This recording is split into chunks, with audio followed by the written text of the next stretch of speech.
External electric field में placed करते हैं, किसी डायपोल को हम अगर एक्सटर्नल इलेक्ट्रिक फील्ड में प्लेस्ड करते हैं तो टॉर्क का क्या वैल्यू होगा और पोटेंशियल एनर्जी का क्या वैल्यू होगा। तो जब हमने पोटेंशियल एनर्जी ड्राइव किया था तो हमारे पास जो आया था एक्सप्रेशन वो आया था U2 minus U1 equal to minus PE cos theta 2 minus cos theta 1 minus cos theta 1। तो हमने आपको एकदम क्लियर बताया था कि देखो पोटेंशियल एनर्जी ये सब एब्सोल्यूट वैल्यू नहीं है, ये एक रिलेटिव थिंग्स है, ठीक है। क्योंकि एज ए फिजिक्स स्टूडेंट आपको ये समझना होगा कि एब्सोल्यूट का मतलब क्या है, रिलेटिव का मतलब क्या है, ठीक ना। तो हमने आपको बार बार बोला कि देखो इस दुनिया में एब्सोल्यूट सिर्फ गॉड है हुआ है ना, भगवान सिर्फ एब्सोल्यूट है, इसके अलावा सब कुछ रिलेटिव है। तो एक कंपेयर की चीज है, हमने बताया था कि अगर एक रेफरेंस फ्रेम पे पोटेंशियल को 0 लेते हैं तो उसके रेफरेंस उस फ्रेम के रिफ्लेक्ट में दूसरे जगह पे क्या है पोटेंशियल, ये वैल्यू हम लोग निकालते हैं। फिर हमने यहाँ पे बताया था कि इसका मतलब आप इसको ऐसे भी कह सकते हो कि U2 minus U1 equal to minus PE cos theta final, यानी ये फाइनल पॉइंट हुआ, माइनस cos थीटा इनिशियल, ये इनिशियल पॉइंट हुआ, ठीक है।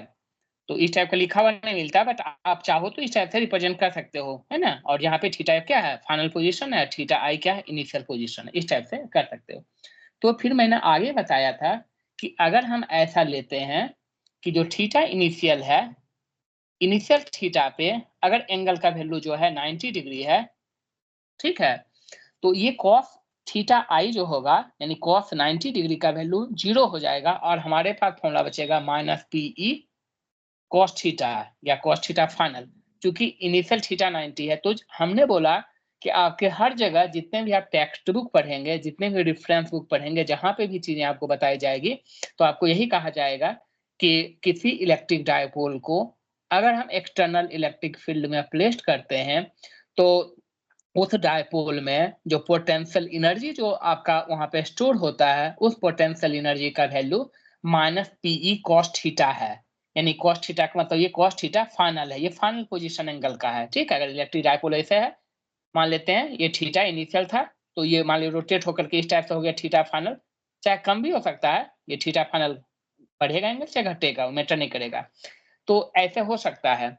तो हमने कहा था कि जब अगर हम ऐसा लिखते हैं तो इसका मतलब ये हुआ कि जो रेफरेंस लाइन है वहां पे हमने पोटेंशियल 0 लिया है। कहाँ पे रेफरेंस लाइन हमने पोटेंशियल 0 लिया है, तो हमने थीटा 90 डिग्री पे हमने रेफरेंस पॉइंट बनाया है और उस थीटा 90 पे हमारा पोटेंशियल का वैल्यू क्या है, 0 है, ठीक है। इसीलिए हमारा पोटेंशियल एनर्जी जो है सिर्फ माइनस PE cos थीटा बचा फाइनली, क्योंकि cos थीटा इनिशियल पे जो रेफरेंस लाइन है 90 डिग्री वहां पे हमने पोटेंशियल को ये एज्यूम किया है। जैसे हम अर्थ पे पोटेंशियल 0 लेते हैं और छत पे पोटेंशियल जो है हमने mgh लेते हैं कि पोटेंशियल एनर्जी छत पे क्या है, mgh है, जबकि पोटेंशियल एनर्जी आपका अर्थ पे क्या है, 0 है, तो इसके रिस्पेक्ट में mgh कहते हैं। दूसरा सेंस में जब हम लॉन्ग रेंज फील्ड की बात करते हैं तो हम कहे थे कि ग्रेविटेशनल फील्ड में कि पोटेंशियल अर्थ पे अगर 0 लेते हैं इस टाइप का तो यहाँ पे पॉजिटिव होगा, लेकिन हमने कहा था कि अगर इनफाइनाइट पे 0 लेते हैं तो अर्थ सरफेस पे क्या आ जाता है, माइनस GMM अपॉन RE, ठीक है, इस टाइप से आ जाता है। तो हम रिफरेंस पे ही काम करते हैं। तो ये जो फॉर्मूला फाइनली जो बना है आपका change in potential energy minus PE cos theta, ये आपका क्या है, ये आपका इस फॉर्मूले में जो रेफरेंस पॉइंट है वो क्या है, 90 डिग्री एंगल का है और पोटेंशियल एनर्जी वहां पे क्या है, 0 है, इसीलिए हमारा ये फॉर्मूला बनता है। फिर मैंने एकदम क्लियर क्रिस्टल आपको बताया, ठीक है। तो cos थीटा ऐसे है तो हमने यही बताया था कि माइनस P.E इसको लिख सकते हैं। हमने बार बार बोला था टॉर्क बोला भी, टॉर्क में क्या था, P क्रॉस E, P क्या है यहाँ पे, डायपोल मोमेंट है, P क्या है यहाँ पे, डायपोल मोमेंट है, इलेक्ट्रिक डायपोल मोमेंट, E क्या है आपका, इलेक्ट्रिक फील्ड है, ठीक है। तो दो वेक्टर का डॉट प्रोडक्ट जो है हमें पोटेंशियल एनर्जी के बारे में बताता है, जबकि दो वेक्टर का क्रॉस प्रोडक्ट जो है वो टॉर्क का वैल्यू देता है। कि अगर किसी भी एक्सटर्नल इलेक्ट्रिक फील्ड में अगर हम किसी डायपोल को रखते हैं तो उस पर टॉर्क कितना लगेगा, वो टॉर्क का वैल्यू आपका P क्रॉस E था, जबकि पोटेंशियल एनर्जी का value minus P dot E है, ठीक है। वहीं पे अगर आपका, हमने आपको एकदम क्लियर बताया था कि इमेजिन करो कि हमारा जो है रेफरेंस लाइन, मान लो कि हमारा रेफरेंस पॉइंट जो है वो आपका 0 डिग्री है सपोज, ठीक है, थीटा इनिशियल 0 है, इस पे पोटेंशियल 0 है, तब हम U2 माइनस E1, ठीक है, यानी फाइनल पोटेंशियल एनर्जी जो है, इनिशियल तो 0 रखती है यहाँ पे, E1 का वैल्यू क्या हो गया, 0 हो गया इनिशियल। तो हमने बोला था कि माइनस PE, यहाँ cos थीटा फाइनल लिखेंगे, minus cos theta 0 degree, cos 0 का वैल्यू 1 होता है, तो फाइनल जो पोटेंशियल एनर्जी होगा वो माइनस PE, फिर क्या हो जाएगा, cos theta final minus cos 0 का वैल्यू 1। तो हमने ऐसे करके बोला था, तो हमने ये कहा आपका कि देखो भाई, पोटेंशियल एनर्जी किसी डायपोल को अगर हम एक्सटर्नल फील्ड में, एक्सटर्नल यूनिफॉर्म इलेक्ट्रिक फील्ड में प्लेस करते हैं, तो जो मेरे पास फॉर्मूला आता है, जो आपका टेक्स्ट बुक वगैरह एक्सप्लेन किया है, हालांकि ऐसा भी करना गलत होगा कि एक्सप्लेन किया है, एक्चुअली में वो सब कुछ एक्सप्लेन किया है, लेकिन फाइनली जो एग्जाम में पूछा गया है बार बार कि भाई पोटेंशियल एनर्जी जो है माइनस पी डॉट ई होता है या minus P E cos theta होता है, इसको ड्रैग कीजिए, इसको एक्सप्लेन कीजिए दिस एंड दैट। लेकिन एज ए क्लास 12 स्टूडेंट आपको ये करना होगा कि माइनस पी डॉट ई जो है या तो पी ई कॉस थीटा जो है, इसका मतलब है इस फॉर्मूले में ये खुद छुपा हुआ चीज है कि यहाँ रेफरेंस फ्रेम जो है वो थीटा इक्वल टू 90 डिग्री पे पोटेंशियल का वैल्यू 0 है, ये छुपा हुआ है, ठीक है। इसका मतलब हम कह सकते हैं कि जो मेरा फंडामेंटल फॉर्मूला हुआ कि अगर हम किसी डायपोल को एक्सटर्नल इलेक्ट्रिक फील्ड में रखते हैं, तो जो मेरा फंडामेंटल फॉर्मूला हुआ वो कौन सा फॉर्मूला हुआ, ये वाला हुआ कि U2 minus E1 equal to minus P cos theta 2 minus cos theta 1 या cos theta final minus cos theta initial. जहां भी कोई रेफरेंस पॉइंट दिया रहेगा और जहां पे जो रहेगा अकॉर्डिंगली हम पुट करके आंसर कहीं भी किसी भी एंगल के लिए निकाल लेंगे। ठीक है, कोई डाउट है तो बोलो।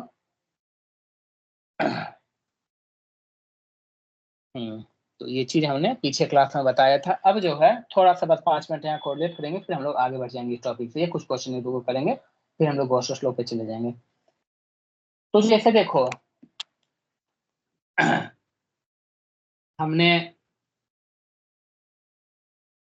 टॉर्क के बारे में पढ़ा, ये टॉर्क का क्या फॉर्मूला हमारे पास आया, टॉर्क का फॉर्मूला आया हमारे पास P क्रॉस E। टॉर्क का फॉर्मूला क्या आया, P क्रॉस E। इसको आप कह सकते हो कि PE modulus of dipole moment vector, modulus of electric field vector, and cross product में क्या आता है आपका, साइन थीटा आता है, डॉट प्रोडक्ट में कॉस थीटा आता है, तो PE साइन थीटा, टॉर्क का आपका क्या होगा, PE साइन थीटा आया, ठीक है। अब जैसे ये जो चीजें बता रहे हैं ये बोर्ड के लिए बहुत बहुत ज्यादा इंपॉर्टेंट है, और खास करके मेडिकल के एग्जाम के लिए, दोनों जगह, बोर्ड के लिए तो है ही बहुत ज्यादा, मेडिकल में भी मल्टीपल टाइम पूछा गया है, ठीक है। ऐसा नहीं कि इंजीनियरिंग में नहीं पूछा गया, इंजीनियरिंग में भी, बट इंजीनियरिंग में थोड़ा सा ट्विस्ट करके चीजें पूछता है, मेडिकल और बोर्ड के एग्जाम में थोड़ा स्ट्रेट फॉरवर्ड पूछते हैं चीजें। तो टॉर्क का वैल्यू है क्या, P cross E, PE sine theta.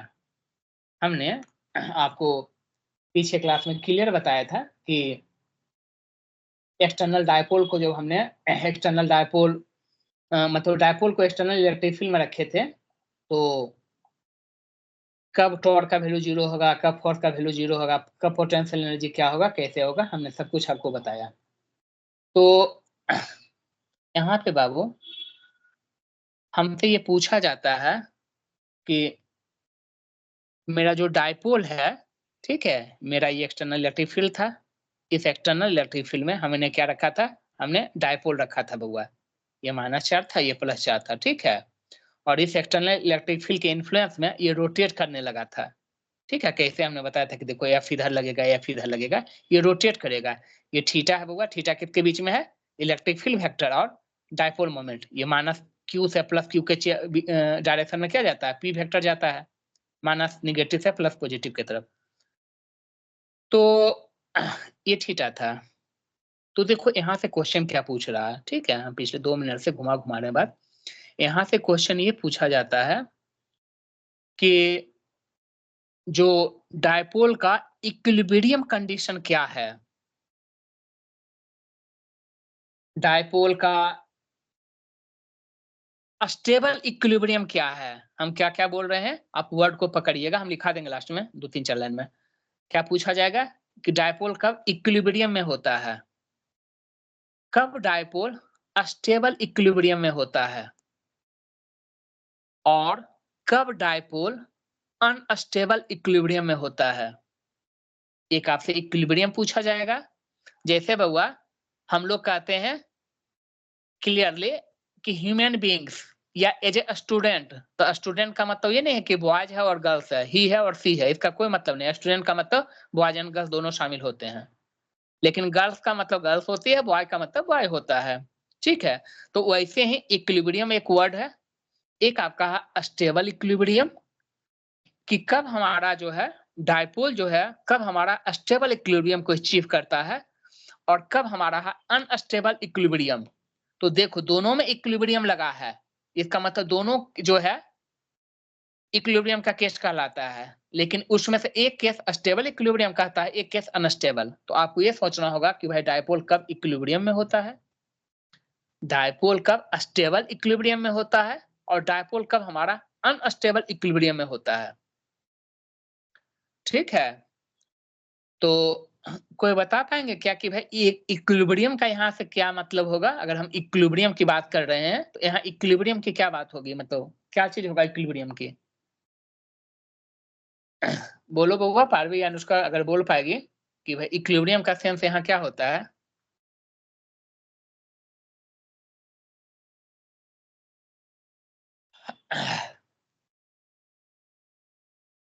ठीक है, जैसे देखो जो कॉर्पोरेट वर्ल्ड में काम करते हैं लोग, उसके बारे में कहते हैं, या हम लोग हमेशा ऑफिस में सुनते हैं इस टाइप का कि भाई ऑफिस का और अपना पर्सनल लाइफ को एकदम बैलेंस करना होता है, इक्विलिब्रियम में रखना होता है।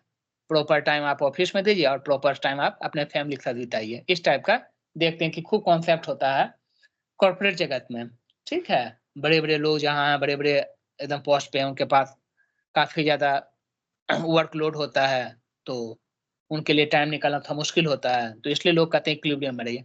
सेम कहानी है बाबू, सेम कहानी यहाँ पे डायपोल के केस में इक्विलिब्रियम का केस है, स्टेबल का केस है और अनस्टेबल का केस है। ठीक है, तो जहाँ पे आपका जहाँ पे आपका टॉर्क का वैल्यू 0 होगा, जहाँ पे आपका टॉर्क का वैल्यू 0 होगा, हम ऐसे कंडीशन को इक्विलिब्रियम कहेंगे कि किस सिचुएशन में टॉर्क का वैल्यू 0 होगा, वो कंडीशन हमारा इक्विलिब्रियम कहलाएगा। इक्विलिब्रियम तो समझ में आ गया। अब कब कहेंगे कि आप स्टेबल हो गए, तो निश्चित तौर पे अगर आप क्लास 12th में बहुत अच्छे से दिल लगा के पढ़ते हो और फिर आपका बोर्ड में अच्छे मार्क्स आते हैं और आप कॉम्पिटिशन भी निकाल लेते हो, तो आपको कहा जाएगा कि भाई आप एक स्टेबल इक्विलिब्रियम में आ गए। अब आपकी लाइफ स्टेबल हो गई, अब आप एक अच्छे मतलब कि आप आगे बढ़ते हुए चले जाएँगे अपने करियर पे, है ना? तो ये चीज़ है। तो वही चीज़ है, इक्विलिब्रियम का केस हुआ तब जब टॉर्क का वैल्यू क्या होगा? 0 होगा। लेकिन आप आया कि स्टेबल इक्विलिब्रियम होगा या अनस्टेबल, तो बउआ फिजिक्स का एक रूल है, फिजिक्स का एक रूल है कि जहाँ पोटेंशियल एनर्जी मिनिमम होगी, वहाँ पे सबसे ज़्यादा स्टेबल होगा। ये जनरल कहीं भी फिजिक्स में आप लगा सकते हो। और जहाँ पे पोटेंशियल एनर्जी मैक्सिमम होगा, मैक्सिमम वैल्यू, वो क्या होगा? Unstable equilibrium, unstable. ठीक है? जैसे छत पे पोटेंशियल एनर्जी mgh है, कोई इंसान अगर गिरता है तो भगवान को प्यारे हो जाता है, क्योंकि यहाँ पे mgh अमाउंट की एनर्जी थी। लेकिन अगर कोई मान लेते हैं ग्राउंड पे ही फिसलता है तो हल्का-सा मोच-वोच आता है तो कुछ नहीं होता है। तो चूँकि ग्राउंड पे पोटेंशियल एनर्जी 0 है, इसीलिए ये स्टेबल हो गया। तो फिजिक्स के वर्ल्ड में, फिजिक्स के टेक्निकल लैंग्वेज में हम कह सकते हैं कि कहीं पे भी अगर पोटेंशियल एनर्जी का वैल्यू मिनिमम है, तो वो स्टेबल कहलाएगा, और अगर पोटेंशियल एनर्जी मैक्सिमम है, तो वो अनस्टेबल कहलाएगा। तो अगर पोटेंशियल मैक्सिमम है, तो अनस्टेबल होगा, पोटेंशियल मिनिमम है, तो स्टेबल होगा। ठीक है? तो क्या होगा आपका? स्टेबल आपका डायपोल कहलाएगा। कुछ डाउट है तो पूछ लो यहाँ तक में। हमने 3 चीज़ फिर बताया, इक्विलिब्रियम का मतलब टॉर्क का वैल्यू 0, स्टेबल का मतलब पोटेंशियल एनर्जी का वैल्यू मिनिमम लिस्ट होना चाहिए, और अनस्टेबल का मतलब पोटेंशियल एनर्जी का वैल्यू मैक्सिमम। तो स्टेबल है या अनस्टेबल है, ये पोटेंशियल एनर्जी डिटरमाइन करेगा। वो इक्विलिब्रियम में है या नहीं है, वो टॉर्क डिटरमाइन करेगा। ठीक है, तो ये चीज तो हो गया, इसी को अब हमको सम अप करना है। तो अनुष्का बताएगी कि टॉर्क का वैल्यू 0 कब आ सकता है? केस क्या होगा जब टॉर्क का वैल्यू 0 होगा? जब cos थीटा का वैल्यू होगा कॉस कहाँ है बाबू? यहाँ तो 9, साइन थीटा है टॉर्क में। टॉर्क में तो साइन थीटा आ रहा है। सॉरी sin थीटा का जब वैल्यू होगा 0, sin थीटा जब 0 होगा। जब थीटा 0 हो, तो जैसे बउआ आप जो है डायपोल में रख रही है, मतलब सॉरी इलेक्ट्रिक फील्ड में डायपोल को रख रही है बाबू। इलेक्ट्रिक फील्ड में आप डायपोल को रख रही है, ठीक है, इलेक्ट्रिक फील्ड में डायपोल को रख रही है, तो आपका थीटा ये हुआ। 0 का मतलब हुआ क्या कि डायपोल जो है इलेक्ट्रिक फील्ड के लॉन्ग हो गया, माइनस यहाँ जाएगा प्लस यहाँ, ऐसे सो जाएगा सामने सामने। एक तो आपने बोली कि टॉर्क 0 होगा, torque equal to 0 when theta equal to 0 degree. और कोई एंगल बनता है क्या जिसके लिए साइन, उस एंगल के लिए साइन का वैल्यू 0 हो जाए?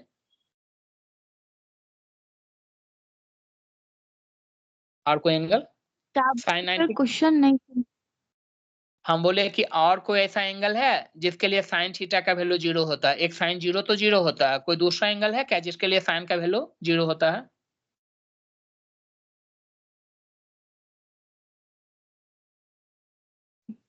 बोलो, ये याद करना चाहिए आपको बउआ, हमने पहला क्लास में ही फिजिक्स में बोला था, ठीक है, कि आपको एकदम याद कर लेना। हमने देखो यूनिट सर्कल का कॉन्सेप्ट आपको बताया था, और हमने बताया था यहाँ पे कोऑर्डिनेट के बेसिस पे कि आपने साइन 0 0 बोली, ठीक है, और cos 0 का वैल्यू 1, तो 1,0 अगर एक सर्कल बनाती हो जिसका रेडियस 1 है, तो यहाँ पे क्या होगा, x में आप 1 यूनिट चली है, और यहाँ पे y का वैल्यू क्या है, 0। तो हमने बोला था कि जो y वाला वैल्यू है साइन का वैल्यू देता है, जो x वाला वैल्यू है cos का देता है। ऐसे ही हम बोले यहाँ पे अगर आओगी तो यहाँ पे y एक्सिस है 1, और x एक्सिस क्या है, 0 है। इधर आप जब चलेगी तो इधर x पे आ गई, x का वैल्यू क्या हो गया, -1 हो गया, और y का वैल्यू क्या हो गया, 0 हो गया। और z एक्सिस में अगर आप सॉरी निगेटिव y में चलेगी तो यहाँ पे साइन आपका क्या है, मतलब x एक्सिस 0 है, ठीक है, x एक्सिस क्या है, 0 है, y एक्सिस क्या है आपका, -1। यहाँ हमने उल्टा ले दिया, पहले x का लिखते हैं, x 0 है, y +1। हमें तो ये क्लियर बताए थे आपको, आज दोबारा देखो ये बता रहे हैं, है ना, कि भाई जो x वाला वैल्यू होता है वो cos थीटा का वैल्यू बताता है, और जो y वाला वैल्यू है साइन वाला। तो देखो एक साइन 0 का वैल्यू 0 है, एक हुआ साइन 180 डिग्री का वैल्यू 0 है। साइन 180 डिग्री का वैल्यू क्या है, 0 है। ये क्लास 11th में हर हाल में याद हो जाना चाहिए था। बाहर भी कोई डाउट होगा पूछ लिया करेगी, अदरवाइज है ना ये वैल्यू क्लास 12th में इतना हमें लोग को ये मैटर नहीं करेगा कि हम बायो के स्टूडेंट हैं या मैथ के हैं, ये हर बच्चे को आना चाहिए बाबू फिजिक्स पढ़ने के लिए, तो क्या आप यही सब एंगल तो लेते हो, हमेशा यूज करते हो, ठीक है। तो बउआ टॉर्क का वैल्यू देखो 0 कब आया, टॉर्क का वैल्यू 0 कब आया, जब आपका थीटा 0 है चाहे थीटा 180 है, ठीक है।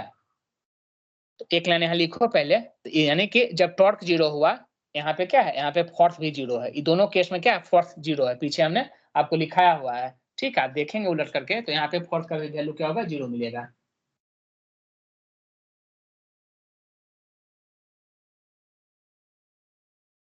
ठीक है, तो यहाँ पे टॉर्क और फोर्स दोनों 0 है इस केस के लिए, तो लिख लेंगे कि बोथ, लिख लेंगे both at theta 0 degree and theta 180 degree, या both at 0 degree and 180 degree, dipole is in equilibrium, equilibrium में रहता है, dipole is in equilibrium, dipole is in equilibrium as the force and torque are 0, force and torque are 0, ठीक है, force and torque are 0, but but at 0 degree, but at 0 degree, at 0 degree, potential energy at 0 degree, potential energy is, क्या पारवी बताएगी अनुष्का कि 0 degree पे potential energy का value क्या आएगा बाबू? अगर आप 0 डिग्री लेती हो तो पोटेंशियल एनर्जी का वैल्यू क्या आएगा? क्योंकि इक्विलिब्रियम का केस तो हमने कर लिया, 0 और 180 दोनों इक्विलिब्रियम कहलाएगा, लेकिन इसमें एक को स्टेबल कहलाएगा, एक को अनस्टेबल कहलाएगा, और इक्विलिब्रियम और स्टेबल या अनस्टेबल जानने के लिए हम पोटेंशियल एनर्जी पे चलेंगे। तो 0 डिग्री पे पोटेंशियल एनर्जी का क्या फॉर्मूला होता है? अभी हमने पोटेंशियल एनर्जी लिखा था बउआ, पोटेंशियल एनर्जी क्या होता है? Minus PE cos theta, cos theta. तो अगर थीटा का वैल्यू 0 रखेगी तब पोटेंशियल क्या होगा? माइनस पीई, और जब थीटा का वैल्यू 180 रखेगी, 180, तो cos 180 का वैल्यू क्या है? -1 है, तो माइनस इंटू माइनस प्लस हो जाएगा, ठीक है। एट 0 डिग्री लिखो potential energy equal to minus PE cos 0 degree equal to minus PE, minus PE, that is minimum value, that is minimum value, and at 180 degree, 180 degree, potential energy equal to minus PE cos 180 degree, cos 180 degree का value -1, तो ये क्या होगा? Potential energy equal two plus PE, plus PE, that is maximum value, that is maximum value, that is maximum value. hence hence hence at 0 degree, hence at 0 degree, at 0 degree, dipole is in a stable equilibrium, dipole is in a stable equilibrium, a stable equilibrium, and at 180 degree, and at 180 degree, dipole is in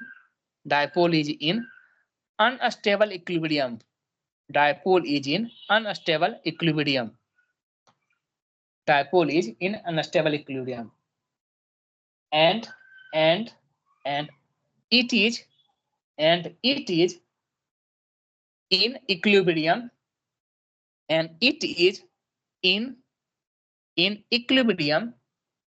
equilibrium at 0 degree and 180 degree both, at 0 degree and 180 degree both। कुछ तकलीफ है sir जी? यहाँ तक में तो पूछ लीजिए, ये जो बताएं बहुत बहुत बहुत ज्यादा इंपॉर्टेंट है बोर्ड के हिसाब से, समझे। दुनिया का कोई ऐसा एग्जाम नहीं है जिसमें ये कम से कम बउआ अगर 20 साल का क्वेश्चन उठाओगे तो कम से कम 7-8 बार ना मिलेगा। बोर्ड के एग्जाम में तो हर साल गैप करने के बाद कुछ ना कुछ देगा, हेरा फेरी करके कुछ ना कुछ, पहले से आपको मालूम है। अगर आप क्वेश्चन होता है नहीं एकदम स्ट्रेट फॉरवर्ड तो ऐसे ही पूछेगा कि किसी डायपोल को अगर हम एक्सटर्नल इलेक्ट्रिक फील्ड में रखते हैं तो कौन सा कंडीशन इक्विलिब्रियम के लिए बनता है, कौन सा कंडीशन स्टेबल इक्विलिब्रियम के लिए बनता है, कौन सा कंडीशन अनस्टेबल के लिए बनता है।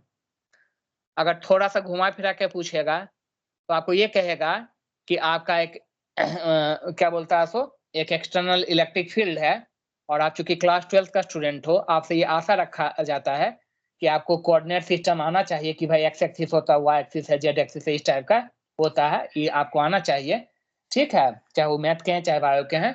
तो आपसे ये कह देगा कि देखो भाई हमने एक्सटर्नल इलेक्ट्रिक फील्ड किसी प्लेन में बोल देगा कि एक प्लेन में एक्स वाई एक एक्स वाई प्लेन है, उसमें एक्सटर्नल इलेक्ट्रिक फील्ड जो है वो कुछ डायरेक्शन बता देगा आपको कि ऐसे करके दिया है, मतलब आपको बोलेगा कि toward the positive x axis ऐसे दे देगा एक्सटर्नल इलेक्ट्रिक फील्ड। फिर आपसे पूछेगा, आपसे कहेगा क्या, वो लिखेगा ये सब चीजें, है ना, लंबा चौड़ा कहानी बनाता है, नहीं है कि भाई खोदा पहाड़ तो निकली चोई ऐसे करके बनाता है क्वेश्चन। तो ऐसे करके चूंकि आप पढ़ते ही कि भाई एक एक्सटर्नल इलेक्ट्रिक फील्ड है वो एक्स वाई प्लेन में है, तो 80 से 90% बच्चा ये लाइन पढ़ते हैं बेहोश होने लगते हैं कि भाई क्या क्या ये प्लेन का बात चर्चा करने लगा है फिजिक्स में। वो ऐसे लिखेगा कि भाई एक्स वाई प्लेन में एक इलेक्ट्रिक फील्ड है, फिर दे देगा कि जिसमें इलेक्ट्रिक फील्ड जो है वो आपको पॉजिटिव एक्स एक्सिस के अलोंग ओरिएंटेड है, इस टाइप से आपको कर देगा। होगा तो छोटा डायग्राम भी पीछे दे देगा, नीचे दे देगा, ताकि और आप डायग्राम देख के घबराइए। फिर आपको कह देगा, उसके बाद आपको लिखेगा, मान लेते हैं अगर डायग्राम दे दिया, कोई रेफरेंस पॉइंट दे दिया, ठीक है भाई, इधर कुछ नाम दे दिया कि भाई ए पॉइंट बी पॉइंट, फिर ऐसे कर देगा कि अगर हमने एक डायपोल को लिखेगा कि अगर हम डायपोल को ए से बी के अलोंग रखेंगे, या बोलेगा कि अगर हम डायपोल को ए से बी के परपेंडिकुलर रखेंगे, या आपको कहेगा कि डायपोल को ए से बी के एंटी पैरेलल रखेंगे, तो बताइए कि डायपोल इक्विलिब्रियम में कहलाएगा, अनइक्विलिब्रियम कहलाएगा, स्टेबल इक्विलिब्रियम कहलाएगा, क्या कहलाएगा? सिंपल कहानी है। तो इसका मतलब क्या हुआ? इसका मतलब हुआ कि 0 डिग्री और 180 डिग्री दो ही ऐसा केस है जिसमें आप इक्विलिब्रियम की बात करते हो। 0 और 180 छोड़ करके जितने भी केसेस बनेंगे सब अनस्टेबल इक्विलिब्रियम की बात होगा, क्योंकि वहां पे टॉर्क का वैल्यू 0 नहीं होने जा रहा है। जब टॉर्क 0 नहीं होगा तो इक्विलिब्रियम की बात नहीं होगी। तो 0 और 180 डिग्री पे, ठीक है, यानी कि पैरेलल, इलेक्ट्रिक फील्ड का पैरेलल चाहे इलेक्ट्रिक फील्ड का एंटी पैरेलल, यही केस इक्विलिब्रियम का बनता है। इसके अलावा 90 डिग्री दे, 60 डिग्री दे, 120 डिग्री दे, कुछ भी दे, डोंट मैटर, वो अनस्टेबल, मतलब वो अनइक्विलिब्रियम बनेगा, वो इक्विलिब्रियम होगा ही नहीं। पहली नंबर बात। दूसरी नंबर बात है कि पोटेंशियल एनर्जी, हमने ऑलरेडी पीछे क्लास में हमने आपको बताया था कि भाई पोटेंशियल एनर्जी जो है आपका, यहाँ पे आपका क्या है, 0 डिग्री पे ये मैक्सिमम है, हमने ये डायग्राम भी बनाया था, यहाँ पे आपका 0 है और यहाँ पे आपका पोटेंशियल एनर्जी माइनस आपका है, इस टाइप से हमने आपको बनाया था, इस टाइप से, ठीक है। तो ये भी याद रखना है। साथ में यहाँ पे जो मैंने बताया कि पोटेंशियल एनर्जी क्या है, माइनस पी कॉस थीटा, हमने ये बताया, ये एक्सटर्नल इलेक्ट्रिक फील्ड में नहीं था, ये कोई डायपोल के एक्सिस के लॉन्ग पे था, ये एक्सटर्नल इलेक्ट्रिक फील्ड का केस नहीं था बउआ। क्योंकि 99% बच्चा ये यहाँ जो लिखाते हैं और यहाँ में दोनों में कंफ्यूजन रहता है, उनका जिंदगी भर निकल जाता है उसका बोर्ड का एग्जाम। तो ये किस कोई अकेला डायपोल है तो उसके अलोंग उसके 90 ऐसे करके था। और यहाँ जो आपको आया है कि जब हम डायपोल को एक्सटर्नल इलेक्ट्रिक फील्ड में रखे हैं, तो जब डायपोल एक्सटर्नल इलेक्ट्रिक फील्ड के अलोंग होगा, ये इलेक्ट्रिक फील्ड है, तो ये डायपोल है माइनस नेगेटिव प्लस चार्ज की वो डायपोल मोमेंट। तो पी और ई जब वेक्टर पैरेलल है, यानी कि डायपोल मेरा क्या है, एक्सटर्नल इलेक्ट्रिक फील्ड के पैरेलल में डायपोल रखा हुआ है, जिधर डायपोल फील्ड है उसी के लॉन्ग है, तो वहां पे आपका 0 डिग्री का केस होता है माइनस पी। तो इसीलिए 0 डिग्री के केस में पोटेंशियल एनर्जी मिनिमम होता है, स्टेबल हो जाता है इक्विलिब्रियम, और 180 डिग्री के केस में पोटेंशियल एनर्जी मैक्सिमम होता है, वो अनस्टेबल इक्विलिब्रियम हो जाता है। ठीक है, तो ये चीजें हैं। ठीक है सर जी, यहाँ तक में दिक्कत नहीं होनी चाहिए। लिखेंगे क्वेश्चन, यहाँ लिखो तो लिखेंगे, an electric dipole has a fixed dipole moment, an electric dipole has a fixed dipole moment, fixed dipole moment which make angle theta with respect to x-axis, which make angle theta with respect to x-axis, respect to x-axis when subjected to an electric field, when subjected TO to an electric field, E vector equal to EI cap, E vector equal to EI cap, comma theta के बाद क्या बोलना? हमने कहा angle theta with respect to x-axis, with respect to x-axis, full stop के बाद when subjected to electric field, when subjected to electric field, E vector equal to EI cap, E vector equal to EI cap, comma it experience a torque, it experience a torque T1 vector equal to tau k cap, tau k cap, full stop. When subjected to another electric field, when subjected to another electric field, E2 equal to E2 vector equal to √3 EJ, √3 EJ ना, हम लिख रहे हैं, देखिए क्या लिखे हैं, √3 EJ J cap vector को रिप्रेजेंट कर रहा है, comma it experience a torque, it experience a torque T2 vector equal to minus T1 vector, T2 vector equal to minus T1 vector. The angle theta is, the angle theta is choice है पहला 30 degree, दूसरा 45 degree, तीसरा 60 degree, चौथा जो है 90 degree.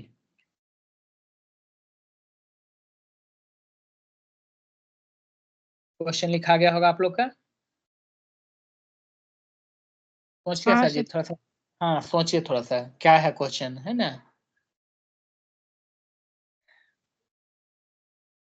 और भी try करेगी थोड़ा सा, 2017 का क्वेश्चन है, 2017, 17 3 20 5 25, 8 साल पहले का है, सोचो। ये क्वेश्चन अच्छा था इसलिए हमने लिखा था।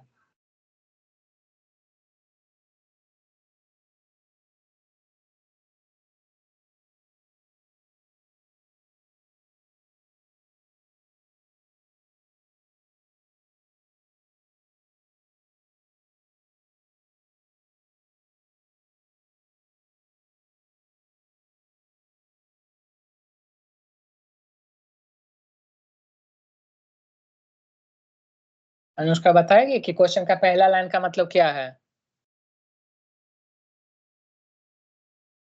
हाँ कोशिश करते हैं। हाँ गलत सही बोलो, जो भी गलत एक सही बोलो। एक इलेक्ट्रिक डाइपोल है जिसका वो डाइपोल मोमेंट फिक्स है, वो हाँ एक्स एक्सिस के साथ थीटा एंगल बना रहा है। हाँ तो और ठीक है, जब तो हमने, हाँ एक मिनट, हमने आपको यहाँ पे ड्रॉ कर दिया, ये एक्स एक्सिस है, हमने देखो ड्रॉ कर दिया एक्स एक्सिस, ये वाई एक्सिस है, हमने ड्रॉ कर दिया और कहा कि कोई डायपोल जो है एक्स एक्सिस के साथ थीटा है, तो हमने कोई डायपोल में है जिसका डायपोल मोमेंट वोली फिक्स है, हमने बना दिया P minus Q plus Q, कुछ हो गया है चार्ज, है ना, उससे मतलब नहीं है।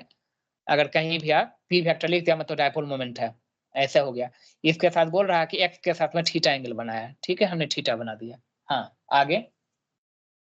और जब उसको इलेक्ट्रिक फील्ड में लाया जाएगा हम्म। तो वो ई वेक्टर जो है ई आई कैप बनेगा, मतलब E vector is equals to E I cap, ऐसा दिया हुआ है। हाँ तो इसका मतलब आपका ये कहना है कि देखो, जैसे ये डायपोल है, अब इस डायपोल को उठा कर करके हम एक एक्सटर्नल इलेक्ट्रिक फील्ड में रख रहे हैं, जो इलेक्ट्रिक फील्ड जो है capital E equal to E आई।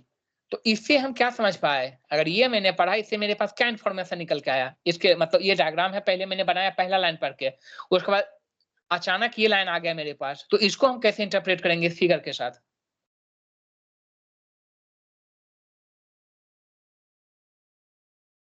अब इसमें कोई रॉकेट साइंस का दिमाग नहीं है बाबू, आपको ये आई कैप क्या रिप्रेजेंट करता है, आई कैप यूनिट वेक्टर किस डायरेक्शन में बउआ।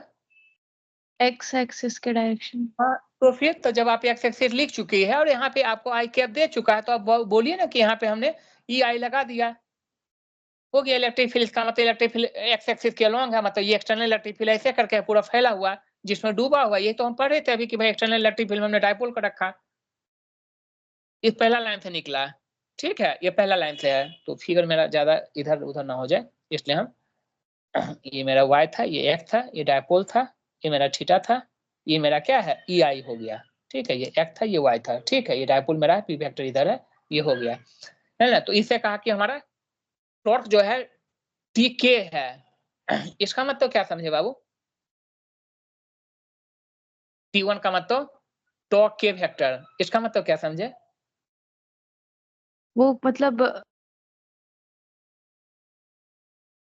हाँ बोलो बोलो, गलत सही वो बोलो, है ना इसमें। हाँ हाँ के यूनिट वेक्टर, तो मतलब उधर के वो जो जिधर थीटा आप लिखे हैं उधर के डायरेक्शन पे वो टॉर्क एक्सपीरियंस कर रहा है। अच्छा, मतलब टॉर्क का वैल्यू हम लोग अभी क्या पढ़े थे? टॉर्क का वैल्यू हमने पढ़ा था। क्या पढ़े थे बता पाएंगे? क्या पी बोले? क्रॉस टॉर्क ई। पी टॉर्क का साइन फॉर्मूला, थीटा। हाँ पी क्रॉस ई पढ़े थे।